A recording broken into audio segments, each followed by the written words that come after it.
जय श्री राम सभी को। मैं आर्यन फिर से स्वागत करता हूं आपका जेएसआर क्लासेस में। हम कर रहे हैं क्लास 9 का 7 chapter work energy and simple machines. अभी तक हमने वर्क और एनर्जी के बारे में अच्छे से सीख लिया। अब हम करेंगे सिंपल मशीन्स के बारे में। ठीक है, तो स्टार्ट करते हैं। सबसे पहले तो सिंपल मशीन्स है क्या या मशीन क्या है। आपने 3 इडियट तो पिक्चर देखी होगी। आमिर खान से जब पूछते हैं कि क्या है डेफिनेशन मशीन्स की, तो वो क्या बोलते हैं कि कोई भी डिवाइस जो हमारे काम को इजी कर देता है वही मशीन है। वही है एक्चुअल डेफिनेशन मशीन की। Device that make our work easier by changing the magnitude of force और डायरेक्शन ऑफ फोर्स। यानी एक डिवाइस जो हमारे काम को इजी कर देता है by changing the magnitude of force, यानी फोर्स की मैग्नीट्यूड को चेंज करके या फिर उसकी डायरेक्शन को चेंज करके। ठीक है, तो उसे हम बोलते हैं simple machine. Even though total work done remains constant या सेम, जो वर्क डन रहता है वो तो सेम रहेगा। ठीक है, अगर आप किसी मशीन से भी कोई काम कराओगे तो वर्क डन तो सेम रहेगा, लेकिन फिर भी वो हमारे काम को क्या करता है, इजी कर देता है। आगे देखेंगे हम कैसे। तो 3 चीजें आपको ध्यान रखनी है। एफर्ट हम किसे बोलेंगे, the force applied by us on the machine, यानी हम मशीन पे जो फोर्स लगा रहे हैं उसी को हम बोलेंगे एफर्ट। लोड किसे बोलेंगे, द फोर्स और weight that needs to be overcome. या मान लो किसी मशीन से आपको कोई वेट उठाना है या कोई भी फोर्स लग रहा है किसी ऑब्जेक्ट पे, वो ओवरकम करना है, तो उसे हम बोलेंगे लोड। ठीक है, मैकेनिकल एडवांटेज क्या होता है, लोड अपॉन एफर्ट। जब भी मैकेनिकल एडवांटेज 1 से बड़ा होगा, इसका मतलब होगा कि मशीन क्या कर रही है, हेल्प कर रही है हैवियर लोड को उठाने में विद स्मॉलर एफर्ट। यानी आप एफर्ट कम लगा रहे हो और लोड को ज्यादा हैवियर में उठा रहे हो, मतलब हैवी लोड को ज्यादा उठा रहे हो। 3 मशीन्स के बारे में हम पढ़ेंगे सिंपल मशीन, पुले, लीवर और इंक्लाइन प्लेन। पहला है पुले। क्या होता है pulley, is a wheel with a groove through which a rope passes. आपने वेल देखा है, कुआं, जो कुएं के ऊपर रस्सी लगी होती है, उसे ऐसे करके खींचते हो, चक्री सी लगी होती है, उसके थ्रू पास होता है वो रस्सी। तो वो क्या है, पुले है। यानी कि एक व्हील और एक व्हील को रोकने वाला स्टैंड, और वो किससे लगा हुआ है, हुक से, यानी वो फिक्स जगह लगा हुआ है, तो उसे ही हम बोलेंगे पुले। फिक्स्ड पुले, मूवेबल पुले। यानी कि फिक्स्ड पुले में क्या, कि पुले अपनी जगह चेंज नहीं कर रहा, और मूवेबल पुले में पुले अपनी जगह चेंज कर रहा है। तो ये है आपका फिक्स्ड पुले। यहां पे आप हुक देख रहे हो, हुक के नीचे क्या है, ये पुले लगा हुआ है। यहां पर एक रस्सी है जिसपे लोड क्या लगा है, लगा रखा है, मतलब कि कोई वेट वाला ऑब्जेक्ट लगा रखा है। यहां से आप खींच रहे हो, जैसे कुएं से खींचते हो, तो ये एफर्ट है, ये लोड है क्योंकि इसे ओवरकम करना है, और किसके थ्रू कर रहे हैं, पुले के। ठीक है, अब यहां पर क्या होता है, सिर्फ डायरेक्शन चेंज होती है फोर्स की, मैग्नीट्यूड चेंज नहीं होती। और मैकेनिकल एडवांटेज क्या रहेगा, 1 रहेगा, क्योंकि मैग्नीट्यूड ऑफ फोर्स चेंज नहीं हुआ। इसका मतलब एफर्ट और लोड बराबर है, तब भी ये हमारे काम को क्या करता है, इजी कर देता है, बिकॉज डायरेक्शन इसने चेंज कर दी। जब आप कुएं में से पानी निकालोगे ना, मतलब आप तो नहीं निकालोगे, आप क्या करना, किसी ऑब्जेक्ट को ऐसे करके उठा के देखना, और उसी ऑब्जेक्ट को रस्सी से बांध के अगर आप किसी रोड पे भी उसे लगा दोगे रस्सी को और ऐसे खींचोगे, तो वो आसान लगेगा आपको एज कंपेयर टू नीचे से ऐसे पुल करना। क्यों, क्योंकि देखो आप धरती पे खड़े हो, ठीक है, जब आप रस्सी को खींच रहे हो तो रस्सी भी आपको खींच रही है, तो यानी आपका जो वेट है वो नीचे की तरफ फोर्स लगा रहा है, मास जो है वो क्या कर रहा है, mg फोर्स लगा रहा है नीचे की तरफ ड्यू टू ग्रेविटेशनल फोर्स। और जब आप रस्सी को खींच रहे हो तो रस्सी ऊपर की तरफ लगा रही फोर्स, तो यानी आपका जो फोर्स लग रहा है नीचे की तरफ वो थोड़ा सा कम हो रहा है ड्यू टू द रोप, क्योंकि रोप भी ऊपर की तरफ फोर्स लगा रही है। ठीक है, तो आप धरती पे अच्छे से कंफर्टेबल खड़े हो सकते हो, तो इसलिए यहां पे ऐसे खींचना थोड़ा सा आसान हो जाता है। ठीक है, एफर्ट और लोड बराबर है, यानी फोर्स आपको सेम लगाना पड़ेगा, लेकिन थोड़ा सा आसान लगता है। और अगर आप नीचे से खींचोगे तो एक तो आपका वेट की वजह से नीचे फोर्स लग रहा है, वेट क्या एक फोर्स ही है ना, तो नीचे वेट लग रहा है, और जब आप रस्सी को ऊपर खींच रहे हो तो रस्सी आपको नीचे खींच रही है, तो यानी फोर्स, टोटल फोर्स जो है वो बॉडी का बढ़ गया, मतलब धरती की तरफ बढ़ गया। तो यहाँ पे कंफर्टेबल थोड़ा बेकार हो जाता है, ठीक है। तो ऐसे फिक्स्ड पुले काम करता है। मूवेबल पुले क्या होता है, 2-3 पुले लगे होंगे, इसे हम सिस्टम ऑफ पुले भी बोलते हैं। एक फिक्स्ड पुले है, मतलब ये क्या कर रहा है, मूव नहीं कर रहा। ये वाला जो पुले है ये ऐसे ऐसे मूव कर सकता है, ठीक है, इसलिए क्या है, मूवेबल पुले। नीचे यहाँ पे लोड लगा रखा है और यहां से इसे खींच रहे हैं, एफर्ट लगा रहे हैं, ठीक है। तो क्या होगा, इट रिड्यूसेस द एफर्ट, और ये एफर्ट को रिड्यूस कर देगा। Smaller effort can lift heavier loads, ज्यादा हैवी लोड्स को उठाने के लिए आपको सिर्फ स्मॉल एफर्ट ही लगाना पड़ेगा। यहां पर मैकेनिकल एडवांटेज 1 से बड़ा हो गया, यानी कि एफर्ट कम हो गया लोड से, यानी आप कम एफर्ट से लोड ज्यादा उठा सकते हो। एग्जाम्पल है क्रेन्स, एलिवेटर, इनमें मूवेबल पुली का यूज किया जाता है ताकि कम एफर्ट में ज्यादा लोड उठाया जा सके, ठीक है। तो इसमें वर्क डन जो है सेम रहेगा। कैसे सेम रहेगा, यहां पे आप एफर्ट लगा रहे हो यानी फोर्स लगा रहे हो, तो ये जो यहां पे रस्सी है ये ऊपर की डायरेक्शन में फोर्स लगाएगी, यानी ये ऐसे लगाएगी फोर्स और ये ऐसे लगाएगी, ऐसे ही लगाएगी ना।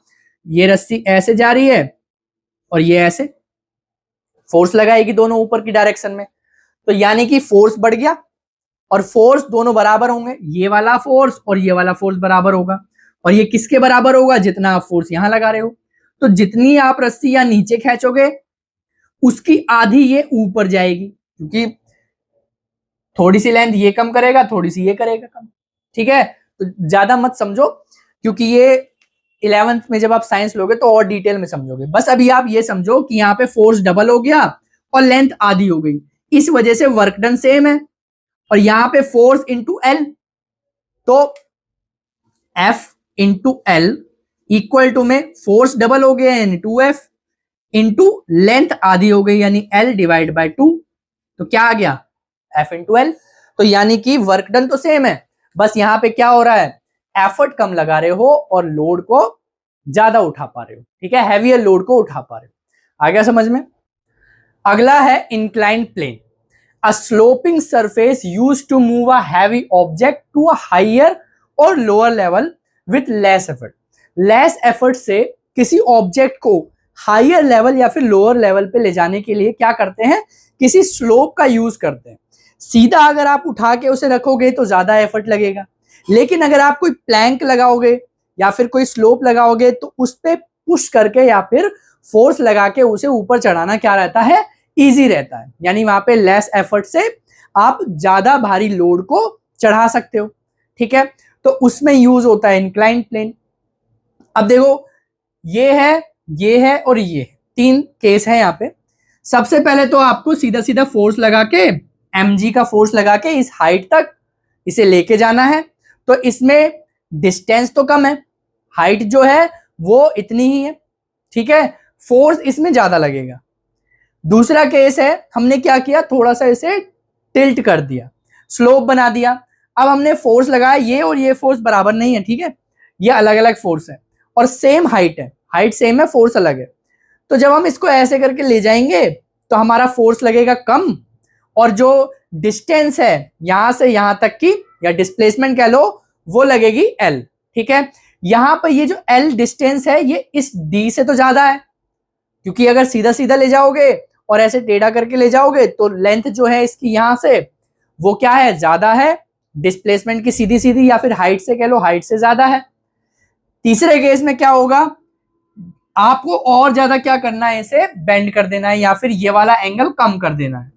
तो ये जो फोर्स लगेगा ये इससे कम लगेगा और इससे तो कम लगेगा ही लगेगा, और ये जो डिस्प्लेसमेंट होगी यहाँ पे, यहां से यहां तक ले जाने के लिए, वहां पर ये जो लेंथ है ये बहुत ज्यादा बड़ी हो जाएगी, यानी डिस्प्लेसमेंट लार्जर हो जाएगी।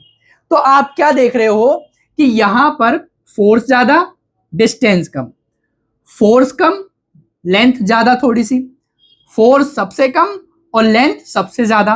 तो यानी कि अगर मैं वर्क निकालूं तीनों का, तो वर्क इज इक्वल टू हो जाएगा F डॉट एल, यानी F इंटू एल। फोर्स बढ़ रहा है और जो डिस्टेंस है वो कम है, ठीक है। अब फोर्स कम होगा धीरे धीरे और लेंथ बढ़ रही है, इसका मतलब वर्क डन कांस्टेंट रहेगा। ठीक है, तो वर्क डन कांस्टेंट रहेगा। अब यहाँ फ्रिक्शन वगैरह की बात नहीं कर रहे हम, ठीक है, उसे नेग्लेक्ट कर रहे हैं। तो यहाँ पे वर्क डन कांस्टेंट रहेगा। मैकेनिकल एडवांटेज क्या हो जाएगा? मैकेनिकल एडवांटेज निकालने के लिए आप क्या करो, वर्क एनर्जी थ्योरम से वर्क निकाल लो, mgh आ जाएगा, यही आएगा, क्योंकि डेल्टा पोटेंशियल एनर्जी यानी चेंज इन पोटेंशियल एनर्जी कितनी आएगी, इतनी आएगी। ठीक है, अब यहां पे ये वर्क आ गया क्योंकि तीनों के लिए वर्क क्या है, सेम है। ये निकाला मैंने किससे, वर्क एनर्जी थ्योरम से। तो इसे मैं ऐसे लिख सकता हूं F इंटू एल, क्योंकि वर्क F इंटू एल भी होता है। वर्क एनर्जी थ्योरम से mgh निकाल लिया और वर्क इज इक्वल टू में F इंटू एल से ये इक्वेशन बना लिया आपने। अब यहां से आप क्या करो, mg divide by F equal to में L डिवाइड बाय H, ये आ जाएगा। अब ये क्या है, ये है आपका मैकेनिकल एडवांटेज। कैसे, देखो mg क्या है, लोड, यानी इसको क्या करना है, ओवरकम करना है, उठाना है। F क्या है, फोर्स जो आप लगा रहे हो, यानी एफर्ट, और लोड बाय एफर्ट क्या हो गया, मैकेनिकल एडवांटेज। तो इसको इंक्लाइन प्लेन में कैसे कर सकते हो, L बाय एच से, यानी L जितनी ज्यादा लंबी होगी हाइट से उतना ही ज्यादा मैकेनिकल एडवांटेज क्या होगा, एक से ज्यादा होगा। या फिर ये कह लो आप, यहां पर अगर L बड़ा है H से तो मैकेनिकल एडवांटेज भी 1 से बड़ा होगा, यानी कम एफर्ट में आप क्या कर सकते हो, ज्यादा लोड को उठा सकते हो। ठीक है, एग्जाम्पल देख लो कहां कहां ये यूज होता है। लोडिंग रैम्स फॉर ट्रक, आपने देखा होगा ट्रक में जब लोडिंग अनलोडिंग करते हैं तो एक प्लैंक लगा देते हैं टेढ़ा करके, ताकि जल्दी जल्दी सामान कम एफर्ट में चढ़ जाए। स्टेयर केस भी जो आपने देखे होंगे, सीढ़ियां वगैरह जो होती है घरों में या फिर मॉल्स वगैरह में, वो एक एंगल पे होती है। वो एंगल पे क्यों होती है, ताकि चढ़ने में थोड़ा आसान रहे। आपने देखा होगा कुछ मिस्त्री क्या करते हैं, उस स्टेयर को खराब कर देते हैं। कैसे, उसको खड़ी बना देते हैं, सीधी बना देते हैं, तो उस पर चढ़ना मुश्किल हो जाता है। या अगर आप कहीं पहाड़ वाले एरिया में गए हो, वहां पे सीधी खड़ी चढ़ाई है, जैसे वैष्णो देवी में खड़ी चढ़ाई है, तो वहां पर आपको चढ़ना थोड़ा मुश्किल हो जाता है, क्योंकि क्या नहीं है वहां पे, ये लेंथ कम है, और लेंथ कम होने से फोर्स ज्यादा होगा। ठीक है, फोर्स ज्यादा होगा, लेंथ कम है, तो आपको एफर्ट ज्यादा लगाना पड़ेगा। ठीक है, अगला है lever, a rigid bar that can rotate around a fixed point. जैसे मान लो ये बार है, मान लो मैंने यहां से इसको क्या किया, फिक्स कर दिया। अब ये इस पॉइंट से रोटेट हो सकता है, ऐसे भी और ऐसे भी। ठीक है, तो वही क्या है, एक लीवर है, वो भी एक सिंपल मशीन है। या फिर आपने क्या किया होगा, एक बीच में तो एक रबड़ रख दी, ठीक है, उसके ऊपर रख दिया स्केल। अब यहाँ पे शार्पनर रख के ऐसे करके यूं मारते हो तो ये शार्पनर उड़ के जाता है। तो ये भी क्या है, लीवर है, यानी सिंपल मशीन है। इसमें क्या होता है, एक फिक्स्ड पॉइंट होता है, जैसे आपने रबड़ रखी थी या फिर मैंने यहाँ पे ऐसे पकड़ा, तो उस फिक्स्ड पॉइंट को बोलते हैं हम फुलक्रम। ठीक है, यहाँ पे एक फिक्स्ड पॉइंट से ये अटैच कर रखा है, ये बार है, यहां पर ये पॉइंट क्या है, फुलक्रम। ठीक है, यहां पे आप फोर्स लगा रहे हो, यानी एफर्ट लगा रहे हो, ये एफर्ट है F1। यहां पे लोड रखा है, यानी कुछ पत्थर वगैरह कुछ भी रखा है, जैसे आपने शार्पनर रखा है। ठीक है, तो यहां पे F2 फोर्स लगेगा जब आप यहां से F1 फोर्स लगाओगे, यानी एफर्ट जब लगाओगे तो यहां से लोड लगेगा ऊपर की तरफ। ठीक है, यहां से यहां तक की लेंथ जो होती है उसे बोलते हैं लोड आर्म। ठीक है, यानी यहां पे अगर कोई सामान रखा है जिसे ओवरकम करना है या लोड को उठाना है, तो यहां से फुलक्रम के बीच में जितनी डिस्टेंस है उसे लोड आर्म बोलते हैं, और यहां से जहां पे आप एफर्ट लगा रहे हो उस पॉइंट तक जो लेंथ है उसे आप बोलते हो एफर्ट आर्म। ठीक है, जब आप इसको ऐसे करके पुश करोगे तो ये ऐसे आ जाएगा, यानी यहां से यहां तक D1 डिस्टेंस ट्रेवल करेगा, और ये यहां से यहां तक D2 ट्रेवल करेगा।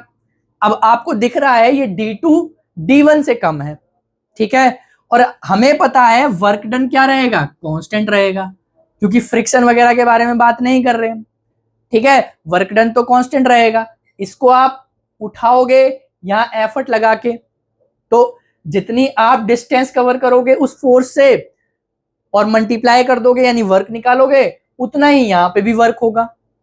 ठीक है, तो हम कह सकते हैं F1 into D1 is equal to में F2 इंटू D2।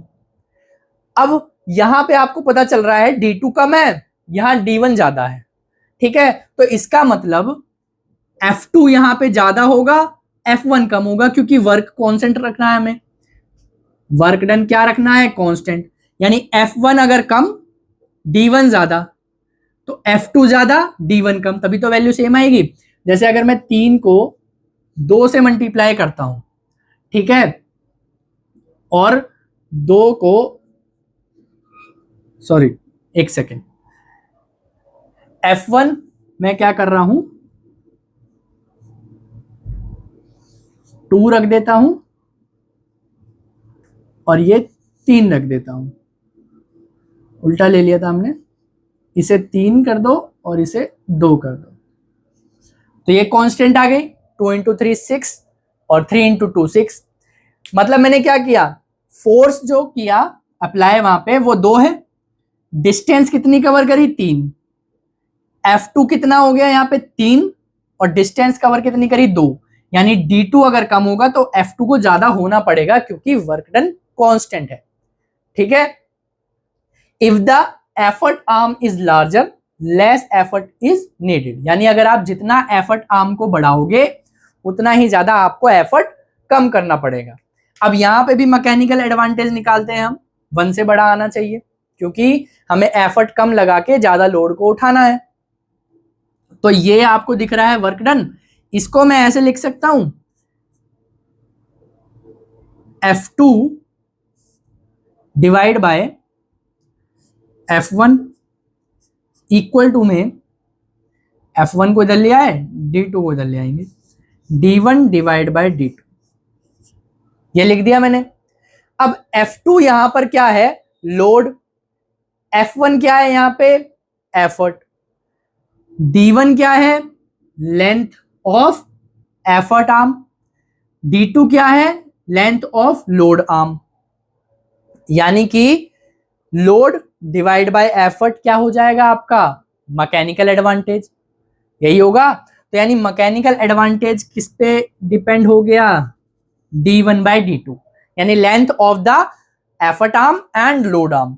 अब D1 जब ज्यादा होगा, या फिर ऐसे कर लो इसे, D1 ज्यादा होगा D2 से, यानी एफर्ट आर्म ज्यादा होगी लोड आर्म से, तो मैकेनिकल एडवांटेज 1 से बड़ा होगा। यही होगा ना, अगर D1 3 हुई और D2 2 हुआ तो 1.5 आएगा, यानी 1 से तो बड़ा ही है। तो मैकेनिकल एडवांटेज 1 से बड़ा, यानी कि कम एफर्ट में ज्यादा लोड उठा लेंगे। ठीक है, अब इसमें लीवर में ना 3 केस है। कैसे 3 केस? कि फुलक्रम की पोजीशन चेंज कर सकते हैं, ठीक है, लोड और एफर्ट आर्म को भी अलग अलग जगह रख सकते हैं। ठीक है, जैसे केस 1 में लोड लेफ्ट साइड है, एफर्ट राइट साइड है, और बीच में क्या है? फुलक्रम है, यानी इस पॉइंट से ये ऐसे रोटेट कर सकता है। दूसरे केस में क्या किया? फुलक्रम को बिल्कुल लेफ्ट साइड कर दिया, लोड बीच में कर दिया, और एफर्ट बिल्कुल राइट साइड कर दिया। तीसरे केस में फुलक्रम वहीं पे है लेफ्ट साइड, एफर्ट बीच में आ गया और लोड सबसे राइट साइड। ठीक है, तो ये 3 अलग अलग केस है, और इन तीनों अलग अलग केस के अपने अपने फायदे हैं। जैसे ये मेरे पास क्या है? 2 लीवर है, यानी सिंपल मशीन है, ये कैंची है, तो इसमें फुलक्रम क्या है? ये है, बीच में क्या है? ये पॉइंट है जिससे ये रोटेट कर सकता है। अब मैं यहां पे फोर्स लगा रहा हूं, यहां पे क्या करा रहा हूं? फोर्स लगा रहा हूं। यहां की जो लेंथ आर्म है, ये वाला केस हो गया ये, यानी मैं ऐसे ऐसे ऐसे एफर्ट लगा रहा हूं, बीच में फुलक्रम है और लेफ्ट साइड क्या है? लोड है। भाई काटेगा तो लोड लगेगा ना।